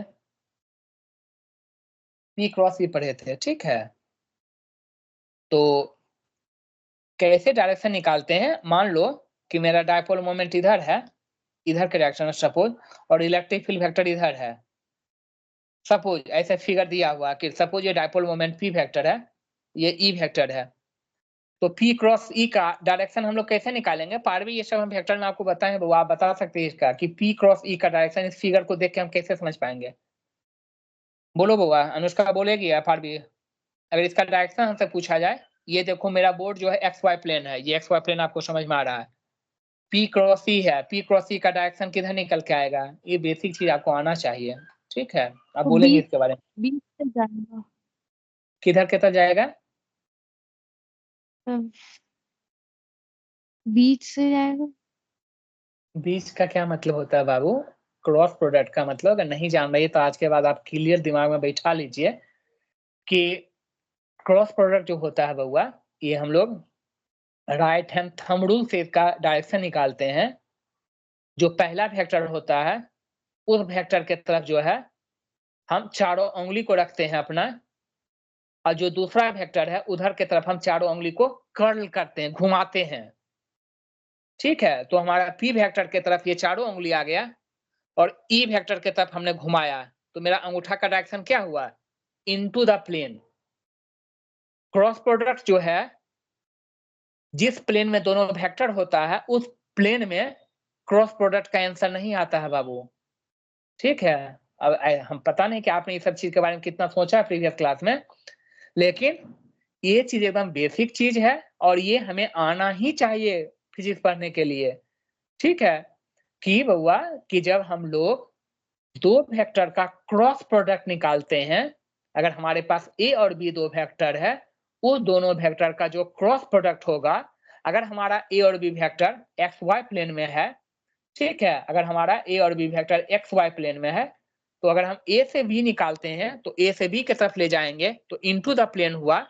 और अगर हमारा बी क्रॉस ए है, सपोज हमारा बी क्रॉस ए होता तो हम बी के तरफ चारों उंगली रखते, ए की तरफ ले जाते, तो देखो अवे आ रहा है, यानी अवे फ्रॉम द प्लेन। तो क्रॉस प्रोडक्ट का जो आंसर होता है बउआ, जिस प्लेन में दोनों वेक्टर दिया रहता है उस प्लेन का परपेंडिकुलर हमेशा आंसर आएगा, इसका कहीं कोई एक्सेप्शन नहीं है। क्योंकि जब भी आप एक वेक्टर से दूसरे वेक्टर की तरफ आप उंगली को घुमाओगे, तो या तो परपेंडिकुलर ऊपर जाएगा या तो इनटू। और जो मैथ का स्टूडेंट है बाबू, पूरा 3D ज्योमेट्री भरा पड़ा है, पूरा वेक्टर इक्वेशन हुआ आपका एक चैप्टर है क्लास, अगर 3D और वेक्टर को जोड़ लोगे तो मेरे ख्याल से कम 15 मार्क्स का क्वेश्चन आते होंगे बोर्ड के एग्जाम में, या कम से कम 12 मार्क्स के जरूर आते होंगे। और आपका आईआईटी का एग्जाम हो गया, दुनिया का हर एग्जाम है, ओलंपियाड का एग्जाम दोगे या किसी भी तरह का एग्जाम दोगे, इवन कि आप इसका है डिफेंस वाला जो एग्जाम है एनडीए वाला, ठीक है, जहाँ मेजर लेफ्टिनेंट कर्नल बनते हैं उस सब के एग्जाम में, या कोई ऐसा एग्जाम नहीं है वो जहाँ वेक्टर अलजेब्रा और 3D से क्वेश्चन नहीं पूछता मैथ में, और वहाँ पे बहुत डिटेल में इसको आपको पढ़ना होगा। और ये सब एकदम बेसिक चीज आपको आना चाहिए, क्योंकि क्लास 12th में कोई बेसिक मैथ में भी नहीं पढ़ाएगा आपको, समझे। तो सिंपल कहानी है बउआ कि जब आपका P क्रॉस E निकालोगे, टॉर्क का वैल्यू P क्रॉस E है, क्रॉस प्रोडक्ट जब भी हम निकालते हैं तो उसका जो डायरेक्शन होता है बउआ, चूंकि ये रोटेट करेगा, तो जो रिजल्टेंट होगा वो इस प्लेन में नहीं होगा, या तो इनटू द प्लेन होगा या तो आउट ऑफ द प्लेन होगा, ठीक है। तो आपको क्वेश्चन में कौन सा प्लेन में दोनों वेक्टर पहले दिया, हो सकता है एक्स वाई की जगह एक्स जेड में दिया है चीजें, हो सकता है कि आपका वाई जेड में दिया है। तो ये प्लेन के बारे में थोड़ा थोड़ा आपको थिंकिंग बनाना पड़ेगा, ठीक है, सोच सोच के आपको कि भाई प्लेन का क्या मतलब है। भाई कॉर्नर होता है, दीवार होता है, एक्स वाई जेड है ना, आप अगर सोचोगे तो चीजें क्लियर होगी जो भी है। तो देखो हम कहाँ थे, हाँ हम क्वेश्चन पे थे कि यहाँ पे इसका मतलब क्या हुआ कि जो देखो भाई, अगर हमने इस डायपोल को इस इलेक्ट्रिक फील्ड में रखा, तो टॉर्क का वैल्यू जो आया, उस टॉर्क का मैग्नीट्यूड जो है टॉ है, जो T1 टॉर्क है उसका मैग्नीट्यूड टॉ है, और डायरेक्शन पॉजिटिव के एक्सिस है। पॉजिटिव के का मतलब क्या हुआ? Z axis. जेड एक्सिस का मतलब अगर हम एक्स वाई कहें तो जेड या तो उल्ट ऐसे है बउआ, जेड का मतलब ये ऐसे करके रिप्रेजेंट है बउआ। 3D फिगर को आप कैसे रिप्रेजेंट करोगे प्लेन में? 3 कोऑर्डिनेट सिस्टम को आप प्लेन में कैसे रिप्रेजेंट करोगे? आप ऐसे करके कोई जेड रिप्रेजेंट कर रहा है, इसका मतलब मत सोचो कि इसी प्लेन में है, इसका ई जेड का मतलब है कि ऐसे है बाबू, किसी डंडे को ऐसे खड़ा करोगे यहाँ पे तो वो जेड एक्सिस है, ऊपर जाएगा पॉजिटिव जेड एक्सिस, नीचे अंदर की तरफ जाएगा तो वो नेगेटिव जेड एक्सिस हुआ। ठीक है, तो ये पॉजिटिव वो नेगेटिव, तो उसको बउआ मजबूरन जो है हम लोग 2D फिगर प्लेन में हम 3D को रिप्रेजेंट करने के लिए जेड ऐसे रिप्रेजेंट करते हैं। इसका मतलब जेड जो है ये या तो प्लेन का परपेंडिकुलर है या इनटू द प्लेन है। इसका एक्चुअल मीनिंग यही हुआ। ठीक है, तो ये कह रहा कि भाई देखो जो टॉर्क लगा है वो टॉ मैग्नीट्यूड है उसका और वो पॉजिटिव के एक्सिस पे है, मतलब टॉर्क का डायरेक्शन ऊपर की तरफ है। ये कहा, फिर कहा कि देखो भाई दूसरा इलेक्ट्रिक फील्ड E2 लगाए हैं, √3 EJ है, मतलब हुआ जो पहला इलेक्ट्रिक फील्ड था उससे √3 टाइम जो है इसका स्ट्रेंथ ज्यादा है E2 का। पहला इलेक्ट्रिक फील्ड का स्ट्रेंथ अगर E था तो दूसरा इलेक्ट्रिक फील्ड का स्ट्रेंथ जो है वो क्या है √3, और पहला इलेक्ट्रिक फील्ड x एक्सिस के अलोंग था, दूसरा इलेक्ट्रिक फील्ड क्या है J है, J का मतलब y के अलोंग है। तो दूसरा इलेक्ट्रिक फील्ड का जो डायरेक्शन है वो y एक्सिस के अलोंग है, और ये पहला का जो मैग्नीट्यूड था E यूनिट उससे ये √3 टाइम्स स्ट्रॉन्गर है इलेक्ट्रिक फील्ड, √3 टाइम्स स्ट्रॉन्गर है। तब कहा कि तब हुआ आपको ये बताना होगा कि जैसे देखो पहला इलेक्ट्रिक फील्ड के इंफॉर्मेशन से कि अगर ये P वेक्टर है, ये E वेक्टर है, ये थीटा एंगल है, तो आपने बोली कि टॉर्क का वैल्यू जो मेरे पास आया PE sin theta, P cross E आया, PE sin थीटा आया। ठीक है, तो यहाँ पे एंगल थीटा था, तो यहाँ पे एंगल क्या होगा, क्योंकि x एक्सिस और y एक्सिस हमेशा 90 डिग्री बनाते हैं, ये एंगल थीटा है तो ये एंगल क्या होगा 90 माइनस थीटा होगा। सेम कहानी हुआ, ये P वेक्टर है, ये इलेक्ट्रिक फील्ड वेक्टर है, ये दोनों के बीच में क्या बन रहा है एंगल 90 माइनस थीटा।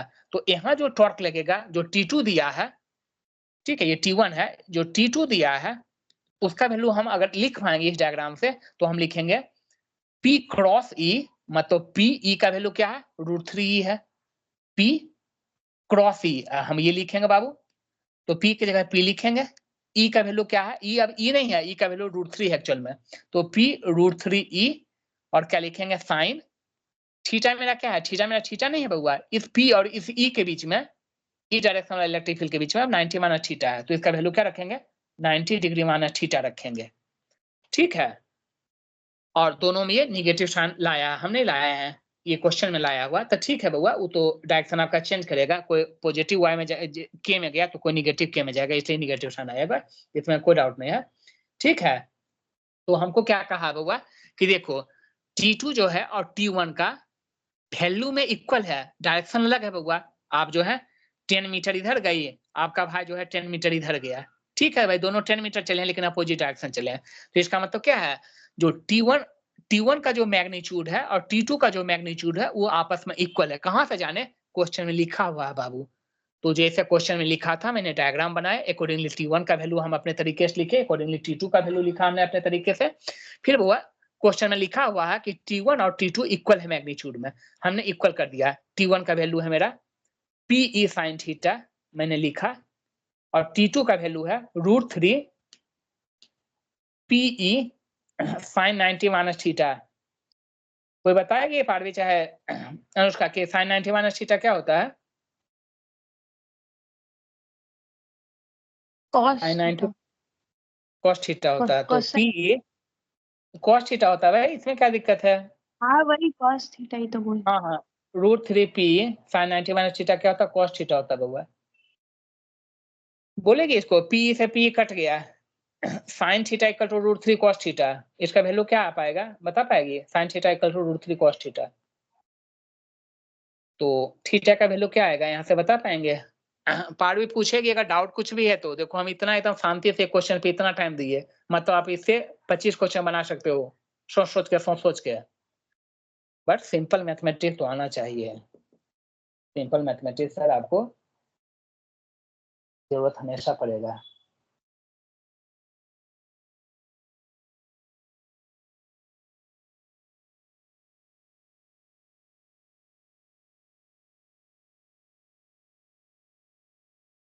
थीटा का value 60 degree, reason sine theta cos theta उधर गया, sine theta by cos theta tan theta होता है, tan theta tan 60 degree is equals to √3।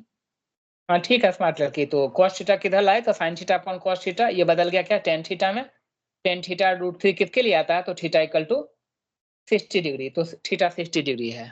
ठीक है, अब इस टाइप का क्वेश्चन आपको सॉल्व करना होगा। ये जो टिपिकल क्वेश्चन था हमने दिया, अब आपकी रिस्पॉन्सिबिलिटी है सर जी कि मैंने पोटेंशियल एनर्जी, मैंने टॉर्क का डेरिवेशन किया, मैंने डायपोल मोमेंट बहुत अच्छे से पढ़ा है पीछे। हम डायपोल मोमेंट का इलेक्ट्रिक फील्ड, पोटेंशियल, टॉर्क और आपका पोटेंशियल एनर्जी, हमने अभी तक 4-5 फंडामेंटल चीज बताया। अगर बोर्ड का क्वेश्चन आप अगर उठाते हो 2015 से 2025 तक में, तो कम से कम यहाँ तक में आपको 20 से 25 क्वेश्चन मिलेंगे। ठीक है, 1 मार्क्स से 2 मार्क्स से लेकर 5 मार्क्स के क्वेश्चन डायपोल मोमेंट की जो है इंडोन और ब्रॉडन पोजीशन पे जो इलेक्ट्रिक फील्ड का डेरिवेशन है, अगर आप 2015 से 25 तक करोगे तो कम से कम 5-6 बार जरूर पूछा होगा डेरिवेशन, वो 5 मार्क्स के क्वेश्चन में। जनरली 5 मार्क्स का क्वेश्चन जो है वो डायपोल से एक देता था हमेशा। ठीक है, हमेशा इलेक्ट्रोस्टैट से उठाता था तो डायपोल से उठाता था। तो अब आप क्वेश्चन में कहाँ से मैनेज करोगे, कैसे लाओगे, क्या करोगे, आपकी रिस्पॉन्सिबिलिटी है सर जी। ठीक है, लेकिन आप जो है आप डायपोल तक का क्वेश्चन आप एक जगह लिखिए, कहाँ से इकट्ठा कीजिए, ये आपका काम है, वो हमारा काम नहीं होगा। अगर आप चाहते हो कि भाई आपका बोर्ड का पेपर काफी अच्छा जाए तो अब आप क्वेश्चन बैंक आप स्टार्ट कर सकती है, आप लिखिए। ठीक है, क्योंकि जो अब हमने हर दिन बता रहे हैं कि हमने देखो मोनोपोल बहुत अच्छे से पढ़ाया, हमने कूलम्ब फ्लो अच्छे से कर दिया, हमने डायपोल का पूरा चीज अच्छे से कर दिया, डायपोल का सिलेबस मेरा खत्म हो गया। अब हम लोग इलेक्ट्रिक फ्लक्स में जाएंगे। ठीक है, इलेक्ट्रिक फ्लक्स में जाएंगे तो अब आपकी रिस्पॉन्सिबिलिटी है कि भाई हम 2015 से लेकर 2025 तक में डायपोल से रिलेटेड या मोनोपोल से रिलेटेड या कूलम्ब फ्लो से रिलेटेड जितना भी क्वेश्चन है हम उसको एक पेज में लिख दें। ये क्वेश्चन अलग से बनाएंगे कि भाई जैसा सिलेबस होते जाएगा वैसे क्वेश्चन हम नोट करेंगे, उसका सॉल्यूशन हम ढूंढेंगे, फिर हम देखेंगे कि हम क्या लैकिंग हो रहा है, हमें पढ़ाया गया कि छूट गया चीजें। अगर नहीं पढ़ाया गया तो भाई आप हमें बोलेंगे, अगर पढ़ाया गया तो हमसे क्वेश्चन क्यों नहीं बन रहा है। ठीक है, हम कहाँ सोचने में गलती कर रहे हैं। तो लोग जो है ये तरीका होता पढ़ने का, ये तरीका होता सक्सेस होने का सर जी, तो लोग ऐसे ही करते हैं। ठीक है, और हम बोले कि सरस्वती जो है पैसा दे के कभी नहीं आती है, सरस्वती सिर्फ और सिर्फ मेहनत वाले के लिए आती है। ठीक है, अगर अरबपति है उसका बेटा भी अगर मेहनत करता है तो आईएएस आईपीएस बनता है, डॉक्टर इंजीनियर बनता है। और एकदम जो एकदम फुटपाथ पे लोग बैठे हैं उनका बेटा बेटी भी अगर दिन रात मेहनत करता है तो वो भी लाइफ में सक्सेस करते हैं। ठीक है,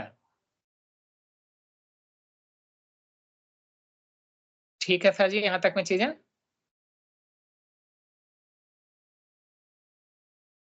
सर इलेक्ट्रोस्टैटिक का आधा चैप्टर खत्म हो गया। नहीं हुआ बाबू, हम कहें कि 2 महीना ज्यादा लगता है टाइम। कहे तो भाई देखते जाओगे। क्वेश्चन बैंक हाँ में दिया हुआ था टॉपिक 1 और टॉपिक 2 इलेक्ट्रोस्टैट हाँ, के अंदर में, तो ऐसा टॉपिक 1 में वो चीज सब था जो आप पढ़ा चुके हैं, इसलिए अच्छा हमको नहीं बता लगा दी। था। अभी अभी कुछ बाकी है बाबू, अभी तो आपने बहुत कम सिलेबस पढ़ा है। अब आपके पढ़ाने में हमको काफी टाइम लग रहा है आंसर जी, आपको हमको प्लस माइनस हर दिन सिखाना पड़ता है, आप लोग सीख के रखते ही नहीं है। सच बात ये, हमको कभी कभी टेंशन होता है कि भाई ऐसे तो हम एक ही चैप्टर पढ़ाते रह जाएंगे साल भर। ठीक है, चलो एक क्वेश्चन लिखो, उसके बाद हम आगे बढ़ जाएंगे। ठीक है, एक छोटा क्वेश्चन और लिख लो, इसको हम लोग नेक्स्ट क्लास में सॉल्व करेंगे, फिर हम आगे टॉपिक करेंगे। लिखेंगे, और ये क्वेश्चन जो है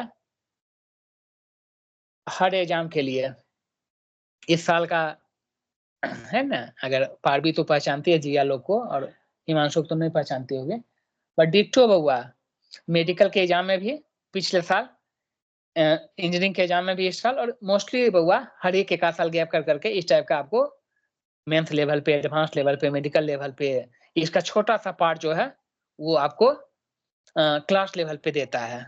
ठीक है, और मेरे ख्याल से शायद इस टाइप का ही क्वेश्चन आप हमसे पहले पूछी थी अनुष्का, एक दिन जो हम बोले थे, तो इस पे हम नेक्स्ट क्लास में डिस्कस करेंगे डिटेल में, बट अभी क्वेश्चन लिख लेंगे।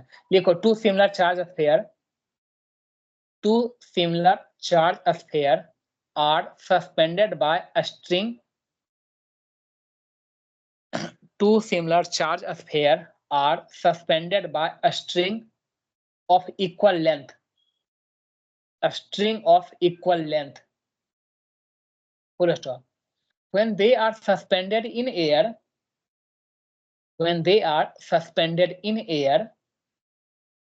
the angle between the string is 30 degree. When they are suspended in air, the angle between the string is 30 degree. full stop. The angle remains same. The angle remains same when they are suspended in a liquid.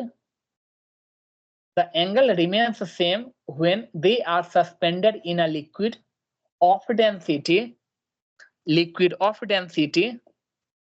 0.8 gram per centimeter cube. 0.8 gram per centimeter cube. Full stop. Calculate dielectric constant of liquid. Calculate dielectric constant of liquid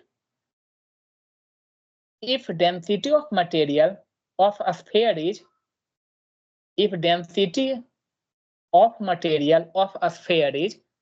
1.6 gram per centimeter cube. 1.6 ग्राम पर centimetre cube. ठीक है, question लिखा गया.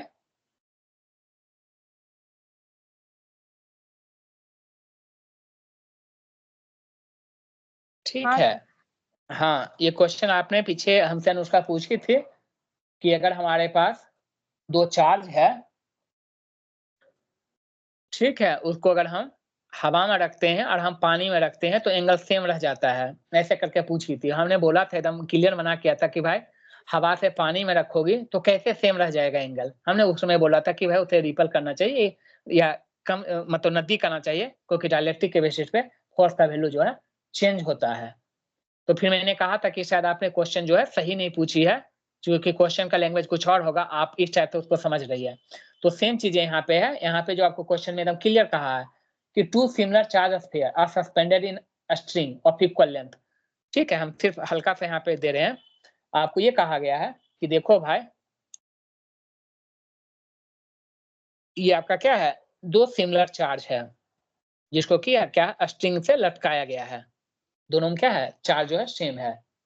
ठीक है, तो string of equal length. Length भी बाबू क्या कहा कि लेंथ भी क्या है, इक्वल है बाबू. लेंथ भी आपको क्या कहा, इक्वल लेंथ है.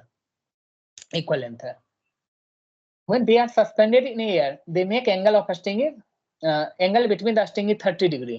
कहा गया कि जब इसको हम हवा में लटकाते हैं, ठीक है, मान लेते हैं लटका हुआ बउआ कहीं लटका हुआ है, तो क्या कहता है कि एयर में, ये मान लो कि एयर में है, एंगल कितना बनाता है, 30 डिग्री का एंगल बनाता है. मान लेते हैं हम 30 डिग्री की जगह कभी हमको एग्जाम में 60 डिग्री देगा, कभी एग्जाम में हमको 45 डिग्री देगा, तो भाई उससे अच्छा है कि हम एंगल थीटा यहाँ जूम कर लेते हैं. थीटा मतलब क्या, पूरा एंगल नहीं है, वो हाफ एंगल की हम बात कर रहे हैं. ठीक है, हम थीटा जूम करते हैं. मतलब अगर 30 डिग्री दिया है तो वर्टिकल के साथ ये 15 डिग्री बना लेगा. क्वेश्चन ऐसे ही करके आता है कि स्ट्रिंग जो है वर्टिकल के साथ, जो वर्टिकल एक्सिस और स्ट्रिंग के बीच में एंगल 15 डिग्री बना, मतलब पूरा एंगल क्या बना, 30 डिग्री, जो क्वेश्चन में लिखा हुआ है 30 डिग्री ये है. ठीक है, अब क्या कहता है कि इसी को उठा करके बउआ, सेम चीजों को उठा करके अब इसको क्या है, पानी में डाल दिया गया. इसको कहाँ डाल दिया गया, पानी में डाल दिया गया. ठीक है, सेम सेटअप को उठा करके कहाँ डाल दिया गया, पानी में बउआ. तो जब पानी में डाला गया, क्योंकि पानी का डायलेक्ट्रिक कांस्टेंट कुछ और है, ये किसी लिक्विड में बउआ, यहाँ जनरल लिक्विड की बात है, वो पानी भी हो सकता है, वो घी भी, वो डालडा भी, वो तेल भी, वो डीजल पेट्रोल कुछ भी हो सकता है. तो क्या है बउआ कि पानी मतलब किसी लिक्विड में डालने से, जिसका लिक्विड की डेंसिटी भी दिया हुआ है और स्फीयर की भी डेंसिटी दिया है, तो कहा कि उसको डालने से एंगल जो है सेम रहता है, जबकि रूल कहता है कि एंगल सेम नहीं होना चाहिए. मतलब सेम किस आधार पे है, तो देखेंगे, वही चीज समझना है. तो पूछा गया कि भाई एंगल सेम है, तो बताओ कि इसको लिक्विड में डाला गया, उसके बावजूद भी क्या है, एंगल सेम रह गया है. तो आप बताइए कि इस लिक्विड का डायलेक्ट्रिक कांस्टेंट क्या है. एंगल सेम रहा, थीटा. ठीक है, इतना ही एसपीएस आपको सॉल्व करने में लगेगा. अगर थोड़ा सा यहाँ पे हम बात करते हैं कि थोड़ा सा, तो कोई बता पाओगे क्या कि बउआ ये स्फीयर जो है, अभी इस स्फीयर पे एक क्वेश्चन तो समझ में आ गया कि भाई इक्वल चार्ज है यहाँ पे. ठीक है, मान लो कि दोनों में क्यू अमाउंट ऑफ चार्ज है. लेट्स सपोज हम कह सकते हैं कि ठीक क्यू क्योंकि क्वेश्चन में लिखा टू सिमिलर चार्ज, दोनों सेम नेचर का चार्ज है, दोनों पॉजिटिव चाहे दोनों नेगेटिव। ठीक है, तो बता पाएंगे बाबू क्या कि भाई अभी अगर मान ले हम इस चार्ज को सिर्फ देखें, सिर्फ इस क्यू चार्ज को, इस पे क्या क्या फोर्स लग सकता है बउआ? कौन कौन सा इस पे फोर्स काम करेगा? अभी अगर बता पाओ तो बताओ। अगर पूछा जाए कि इस चार्ज पे कौन कौन सा फोर्स लग सकता है, ऐसे ही बउआ कुछ तो हम बोल नहीं सकते हैं। के Q square by A square लगेगा ना, मतलब इधर डायरेक्शन में जाएगा तो। हाँ, तो ये बोलो कि आपको कूलम्ब लॉ ऑफ रिपल्सन लगेगा, मतलब कूलम्बियन फोर्स यहाँ लगेगा। तो ठीक है, चार्ज क्यू है, हाँ। आपका कहना है कि इधर रिपल्सन फोर्स लगेगा, तो चलो हम लिख देते हैं एफ रिपल्सिव, एफ रिपल्सन। और क्या फोर्स लग सकता है बाबू?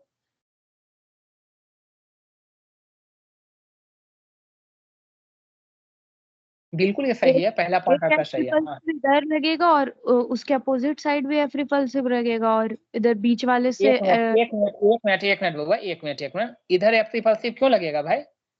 ये क्यों नहीं नहीं, चार्ज जो है उधर नहीं बोल रहा है, उस साइड, हाँ, अगले वाले साइड। अगले वाले साइड मतलब आप बोलो कि नहीं, तो मतलब हम कैमरा इस थोड़ा चार्ज सा तो कैमरा थोड़ा उधर ले जाइए। नहीं, हाँ, हम बउआ उधर। हम अभी अर्जुन की जो आंख है बउआ, वो मछली के आंख पे है, मतलब अर्जुन का तीर जो है मछली के आंख को निशान लगा रहा है। मछली का आंख ये है सर जी, हमको यहाँ बताना है कि कहाँ कहाँ फोर्स लगेगा। तो आप ये बोलो, अभी आपने बोली कि इधर के तरफ लगेगा, ये स्ट्रिंग है, तो आप स्ट्रिंग के बेसिस पे कुछ बोल सकती है। ये स्ट्रिंग एल लेंथ का है, तो क्या स्ट्रिंग में भी फोर्स लगेगा क्या, कैसे लग सकता है? दूसरा नंबर दूसरा नंबर बउआ, आपको तो ये इंस्टेंटली बोलना चाहिए कि भाई स्फीयर है, स्फीयर की डेंसिटी दिया है, ग्रेविटेशन कहाँ किसी को छोड़ने वाला है भाई, नीचे mg लगेगा, ये तो बोलना चाहिए। फिर तीसरा नंबर जो सही बोल रही थी कि स्ट्रिंग लगा है, स्ट्रिंग में ये टेंशन टी होगा, स्ट्रिंग में क्या होगा, ये टेंशन टी होगा। अब टेंशन टी होगा, ठीक है, स्ट्रिंग में ये टेंशन टी है, तो इस टेंशन का कंपोनेंट तोड़ना होगा, इस टेंशन टी का कंपोनेंट, ये तो देखो प्योरली क्या है एक्स एक्सिस में, ये प्योरली निगेटिव वाई एक्सिस में है। स्ट्रिंग का जो टेंशन लग रहा है स्ट्रिंग में, ना प्योरली एक्स है ना प्योरली वाई है, इसको ब्रेक करना है। तो ये टेंशन टी को ब्रेक कैसे कर पाएंगे? कंपोनेंट। हाँ, कैसे तोड़ेंगे बताओ? आपको ये डायग्राम दिया है, इसके बेसिस पे कैसे तोड़ेंगे, ब्रेक डाउन करेंगे? ये एंगल थीटा है बाबू, ये देखो ऐसे एकदम प्योर वर्टिकल है, यहाँ से भी आपको क्या लेना है, प्योर वर्टिकल टाइप का यहाँ ड्रॉ करना है। ये लाइन और ये लाइन पैरेलल है, ये क्या है इंटरसेक्टिंग लाइन है, ये थीटा है, तो ये अल्टरनेट इंटीरियर थीटा इक्वल हो जाएगा, ये थीटा तो ये थीटा, ये टी है, जिधर थीटा रहता है उधर क्या आता है कॉस थीटा, तो टी का कंपोनेंट इधर टी कॉस थीटा टूट गया, और इसी टी का जिधर थीटा नहीं होता है इधर के तरफ टी साइन थीटा, ये टी साइन थीटा टूट गया बाबा, ये क्या हो गया टी साइन थीटा। जिसको इतना समझ में आ गया उसके लिए अब इक्वेशन लिखना काफी आसान होगा। टी साइन थीटा का उल्टा क्या है, एफ रिपल्सन। तो हम लिखेंगे इक्वेशन अगर बनाना होगा तो हम बनाएंगे T sine theta equal to F repulsion. F repulsion का वैल्यू क्या आया, आपने बताया कि के Q1 Q2 दोनों इक्वल है, तो Q square upon are square, suppose दोनों के बीच का डिस्टेंस आर स्क्वायर है, ठीक है, ये दोनों के बीच का डिस्टेंस क्या आर है बउआ, तो इसका स्क्वायर ले लिए, आर स्क्वायर हो गया। ये टी साइन थीटा और एफ रिपल्सन इक्वल हुआ, ऊपर क्या है बउआ टी कॉस थीटा, तो हमने लिखा T cos theta equal to T cos theta को कौन बैलेंस कर रहा है, नीचे वाला mg। पूछ लो अगर इक्वेशन में कुछ प्रॉब्लम है लिखने में तो पूछ सकते हो आप, या पूरा डायग्राम बउआ पारवी पूछेगी, अगर कोई डाउट लग रहा है सब चीजों में तो पूछ लेंगे।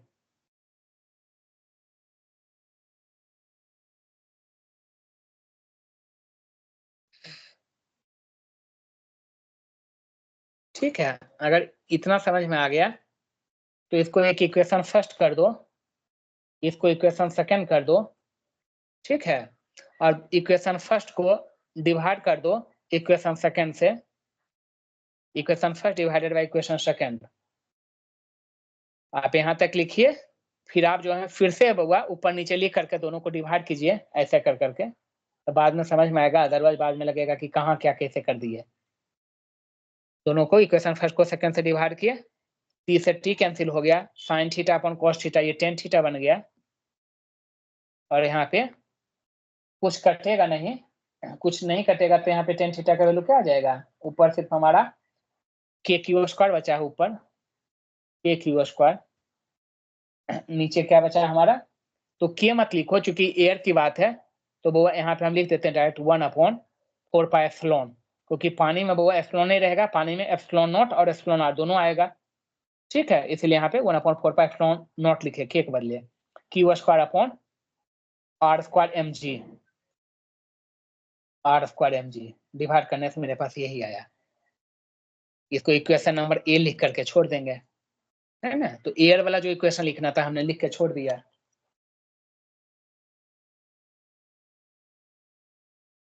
पूछो को डाउट है तो।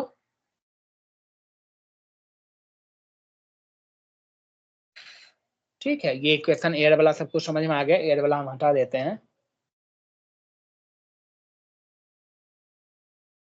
अब हमको इक्वेशन किसका वाला लिखना होगा, इक्वेशन लिखना होगा अगर हम किसी लिक्विड में डाले हैं।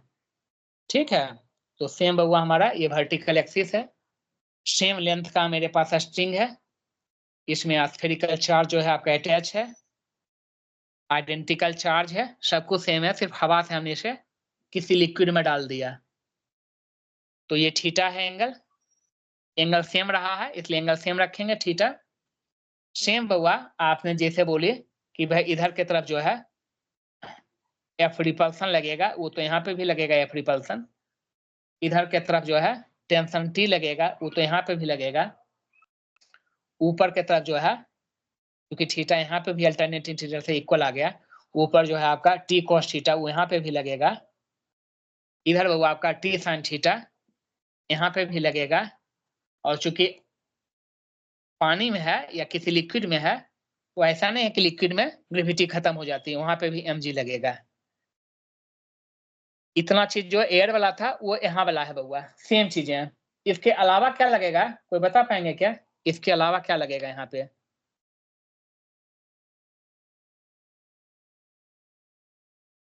इसके अलावा भी हमने फ्लूइड मैकेनिक्स खूब अच्छे से बताया है। हाँ, हमने बताया कि अगर वह जाकर के अगर गंगा जी में जंप लगाती हो तो रिवर वाटर जो है आपको ऊपर की तरफ फेंकना चाहती है, तो फोर्स ऑफ बॉयंसी लगेगा। बॉयंसी फोर्स तो याद नहीं होगा किन्हीं लोग को। ठीक है, याद है तो सर, अब थ्रस्ट वाला। हाँ, अपथ्रस्ट जो लगेगा वो अपथ्रस्ट का वैल्यू, चूंकि नीचे mg जो है मास, मास और डेंसिटी में क्या रिलेशन है उसका बता पाएंगे, डेंसिटी और मास में क्या रिलेशन है।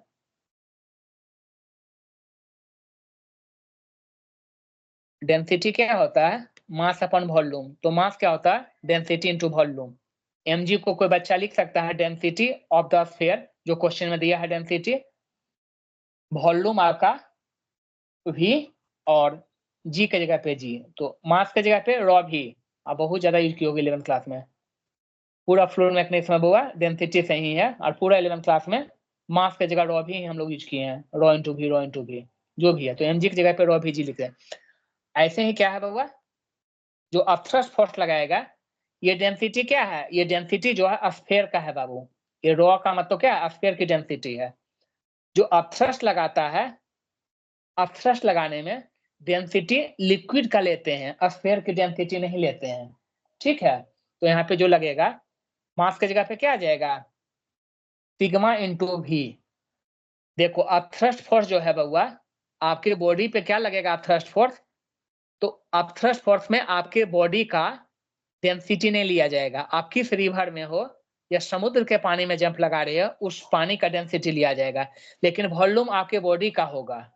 जैसे यहाँ वॉल्यूम जो है इसी स्फीयर का है, वैसे यहाँ पे भी वॉल्यूम स्फीयर का है, लेकिन यहाँ डेंसिटी जो है वो mg में डेंसिटी स्फीयर का लिया गया है, जबकि अपथ्रस्ट फोर्स में डेंसिटी लिक्विड का लिया जाता है। कोई भी लिक्विड, जैसा कहते हैं ना डेड सी में नहीं लोग डूबता है, कोई भी क्यों नहीं डूबता है बाबू, क्योंकि डेड सी का वाटर की डेंसिटी बहुत हाई होती है, इसलिए हमारे बॉडी के डेंसिटी से ज्यादा हाई होती है, इसलिए अपथ्रस्ट फोर्स का वैल्यू बहुत ज्यादा आता है, सिग्मा का वैल्यू।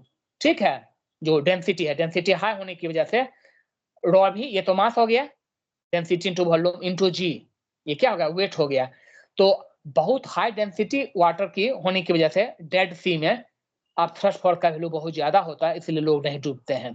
ठीक है, तो अपथ्रस्ट में लिक्विड की डेंसिटी लेते हैं और यहाँ पे बॉडी की डेंसिटी हो गया। ये जिसको आ गया समझ में, वो इक्वेशन ऑफ मोशन अब लिख देगा और हो गया बउआ, दोनों को कंपेयर कर देगा।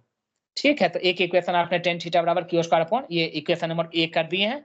सिमिलरली है बउआ, यहाँ से इक्वेशन लिखेंगे, सेम आपका एफ रिपल्सन जो है टी साइन थीटा आएगा, सेम लिखो यहाँ पे T sine theta equal to F repulsion. ठीक है, तो यहाँ पे जब एफ रिपल्सन लिखोगे तो चलो हम लोग पहले के Q square upon are square. ठीक है, यहाँ लिख दो इक्वेशन नंबर 3 और इसके लिए इक्वेशन क्या लिखोगे, नीचे जो है mg है, ऊपर 2 फोर्स लग रहा है बउआ, एक टेंशन वाला फोर्स लग रहा है, एक आपका अपथ्रस्ट वाला फोर्स। ऊपर की तरफ लग रहा है t cos theta plus sigma volume g equal to नीचे तरफ जो है रो vg लग रहा है, रो vg। ठीक है, इसको चाहो तो आप मॉडिफाई कर सकते हो थोड़ा सा, t cos theta equal to volume g को कॉमन ले लोगे, इसको इधर भेजोगे तो निगेटिव आ जाएगा जा करके, तो वॉल्यूम और जी को अगर आप लेते हो कॉमन तो ये बच जाएगा, इधर पहले से रो है, इधर सिग्मा है माइनस सिग्मा। ये इक्वेशन 4 दे दीजिए और फिर से लिखिए इक्वेशन 3 को हम लोग डिवाइड करेंगे इक्वेशन 4 से, तो T sine theta upon T cos theta, चलो लिख देते हैं एक बार, T sine theta upon T cos theta equal to आपके पास क्या आ जाएगा, k Q square upon are square V ji rho minus sigma.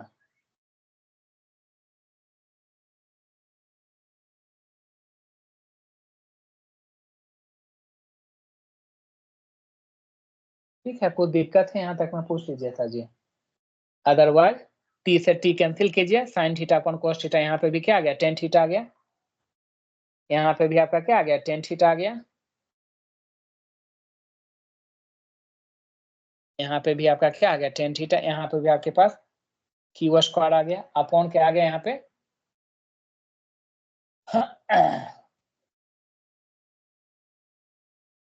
4 pi epsilon not. चूंकि ये बउआ लिक्विड में है तो हमने कहा था कि एयर जब तक रहेगा दो चार्ज के बीच में तब तक 4 पाई एप्सिलॉन नॉट आएगा।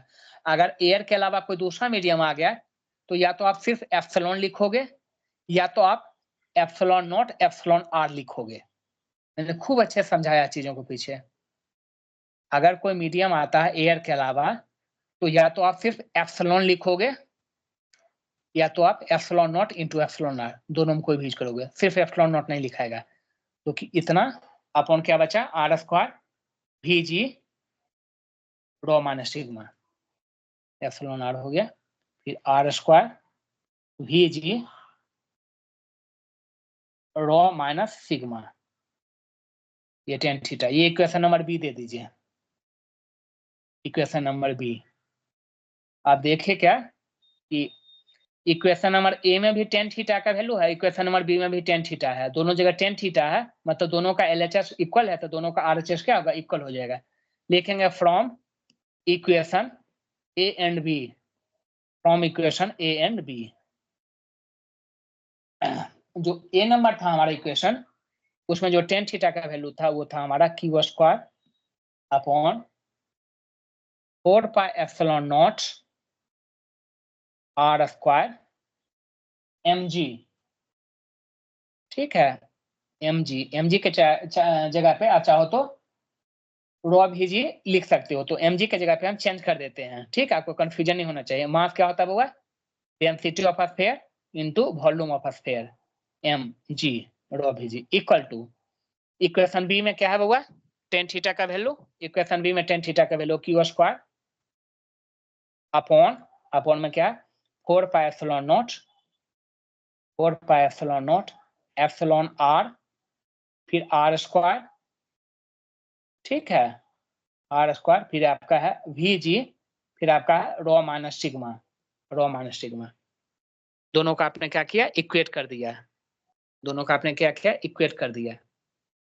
आपको क्या हो गया, क्यू स्क्वायर से क्यू स्क्वायर कैंसिल आउट हो गया, 4 पाई एप्सिलॉन नॉट से 4 pi epsilon not cancel out हो गया, VG से VG कैंसिल आउट हो गया, आर स्क्वायर से आर स्क्वायर कैंसिल आउट हो गया। बचा क्या LHS में, LHS में सिर्फ आपके पास 1 अपॉन रॉ बचा। RHS में क्या बचा, RHS में आपको बचा 1 upon epsilon R, epsilon are, फिर आपके पास क्या बचा, रॉ माइनस सिग्मा बचा। ठीक है, रॉ माइनस सिग्मा को इधर ऊपर ले जाते हैं तो मेरे पास बचा rho minus sigma upon rho equal to 1 upon epsilon R. Epsilon R को रिलेटिव परमिटिविटी को हम डायलेक्ट्रिक कांस्टेंट के से रिप्रेजेंट कर देते हैं। तो फाइनल एक्सप्रेशन, आप कंफ्यूज मत करना बउआ, ठीक है। आप चाहो तो लिख लो कि एप्सिलॉन आर को हम लोग डायलेक्ट्रिक कांस्टेंट कहते हैं। ठीक है, तो हमने क्या किया कि चूंकि हम फाइनल, या चलो एप्सिलॉन आर रखो, आपकी जो मर्जी है, बाद में कंफ्यूज हो गया।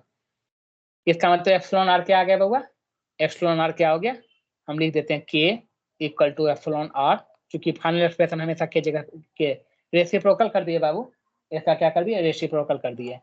तो आ गया क्या, raw minus sigma upon raw. इसका मतलब फाइनल आंसर जो आज के बाद याद रखना है, आपके बोर्ड से लेकर कर मेडिकल इंजीनियरिंग से लेकर दुनिया के हर एग्जाम में पूछा है, बहुत ही इंपॉर्टेंट क्वेश्चन है। K equal to rho upon rho 1 हो जाएगा, माइनस सिग्मा अपॉन रॉ हो गया।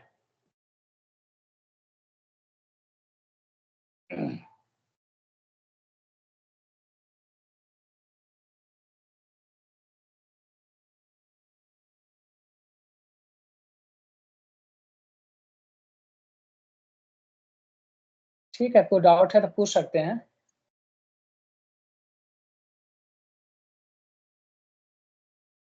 अब यहाँ पे आपको ध्यान देना होगा कि एंगल 30 डिग्री दिया, एंगल 60 डिग्री दिया, उसका कोई रूल नहीं रह गया बउआ। अगर सेम एंगल बन रहा है तो सिर्फ और सिर्फ जो है प्योरली किस चीज पे डिपेंड करेगा, उसकी डेंसिटी के वैल्यू पे डिपेंड करेगा। ठीक है, एक 1.6 है, एक 0.8 है। तो K equal to 1 minus sigma क्या आपका 0.8 है, और रॉ क्या है 1.6 है। ठीक है, आपको याद रखना कि सिग्मा जो है डेंसिटी ऑफ लिक्विड है, रॉ जो है डेंसिटी ऑफ स्फीयर है। आप चाहो तो ऐसा लिख सकते हो 1 minus sigma liquid upon rho sphere, बाद में कंफ्यूजन नहीं होगा। ये डेसिमल कैंसिल आउट हो गया, 8 दूनी 16, 1 माइनस 1 अपॉन 2, के का वैल्यू 2 माइनस 1, 1 अपॉन 2।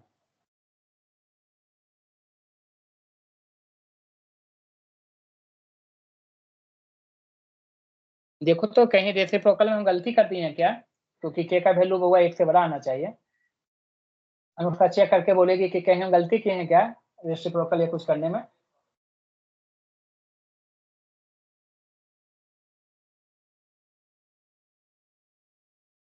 ठीक है, चूंकि हमारे पास जो आया था एक्सप्रेशन, हमारे पास जो एक्सप्रेशन आया था उसमें हमारे पास 1 अपॉन रॉ बचा था LHS में, और RHS में बचा था हमारे पास 1 अपॉन एप्सिलॉन आर, चाहे उसको के कहे थे, और हमारे पास रॉ माइनस सिग्मा, यही बचा था ना। तो हमने यहाँ से किया था कि raw minus sigma upon rho minus sigma upon, अरे हाँ देखो एक्चुअल में ये 1 अपॉन के था बाबू।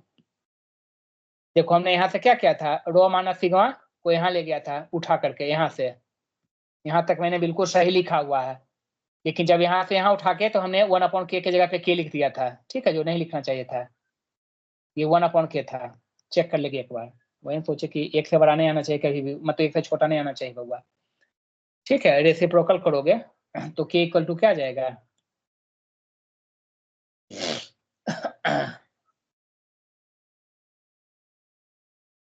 के equal to rho upon rho minus sigma. ठीक है, तो ये नहीं लिखाएगा फॉर्मूला, अगर इसको आप नहीं तोड़ सकते, इसको आपको यही याद रखना होगा, इसको 1 माइनस करके नहीं लिख सकते हैं। ठीक है, के यही लिखना होगा, यानी कि K equal to rho sphere upon rho sphere minus rho liquid, exactly ऐसे याद कर लीजिएगा। K इक्वल टू स्फीयर का क्या था 1.6 था, स्फीयर का 1.6 था और लिक्विड का 0.8 था। ठीक है, 16 में 8 के 8 0.8 0.8 टू जा तो K का वैल्यू 2। K का वैल्यू कभी भी 1 से कम नहीं आना चाहिए। ठीक है, ये क्वेश्चन बहुत बहुत बहुत इंपॉर्टेंट था मैडम जी, इसलिए आप लोग को याद करना होगा कि कैसे बनाए क्या किए हैं। पूछो अनुष्का, पार भी कोई डाउट है पूछ सकती है यहाँ तक में।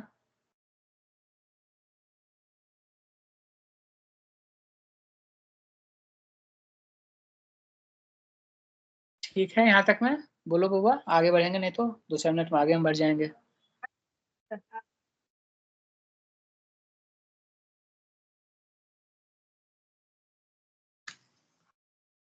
पार भी आप भी बोल लिया कीजिए कभी कभी बउआ, इतना मौन व्रत नहीं करना चाहिए इंसान को, कभी कभी बीच में बोलना चाहिए। हेडिंग डालेंगे electric flux, electric flux, electric flux.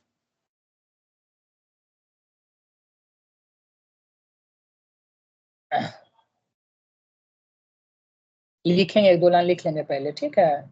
The total number of line of force, the total number of lines of force emanating from charge, total number of lines of force emanating, EMANATING, कितना total number of force निकल रहा है, निकलना वो emanating होना। Total number of lines of force emanating from a charge, from a charge is called electric flux, is called electric flux। Electric flux को generally phi E से represent करते हैं। मैग्नेटिक फ्लक्स अगर हम आगे पढ़ेंगे तो phi B पढ़ेंगे। ठीक है, यहाँ इलेक्ट्रिक फ्लक्स phi E है। Total number of lines of force emanating from a charge is called electric flux। Next line लिखेंगे, it is independent of nature of medium, it is independent of nature of medium, nature of medium, ये medium पे depend नहीं करता है कि आप पानी में हो या आप हवा में हो कि आप घी के कंटेनर में डुबकी लगा रहे हो। इलेक्ट्रिक फ्लक्स के वैल्यू पे नेचर ऑफ मीडियम पे डिपेंड नहीं करता, याद रखिएगा। नेक्स्ट लाइन लिखेंगे, it is a scalar quantity. Electric flux क्या स्केलर क्वांटिटी है, it is a scalar quantity.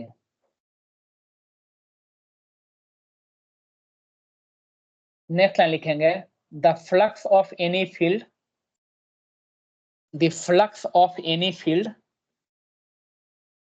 The flux of any field E vector, E vector over area, over area A vector is defined as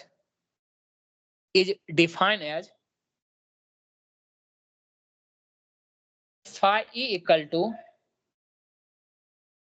electric field vector dot ds vector या dA vector। Area vector को ds से represent करते हैं, E dot ds। Anushka बोले कि E dot ds को खोलेंगे तो क्या लिखेंगे, मतलब डॉट प्रोडक्ट को अगर एक्सपेंड करते हैं तो क्या लिखेंगे, modulus of electric field vector, modulus of area vector, और इसके साथ क्या आएगा, cos थीटा के sin थीटा आएगा, cos theta, cos theta E ds cos theta. ठीक है, लिखेंगे where theta is angle, where theta is angle between, theta is angle between outward normal and electric field, theta is angle between outward normal and electric field।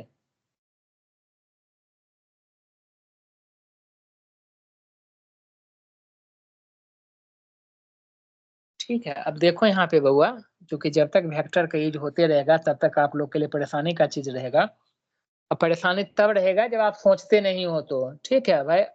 किसी कमरे में कोई भी इंसान बैठा है, 3 गो दीवार है बउआ उसका, ठीक है? एक एक्स एक्सिस में दीवार है, एक वाई एक्सिस में, एक जेड एक्सिस की तरफ है।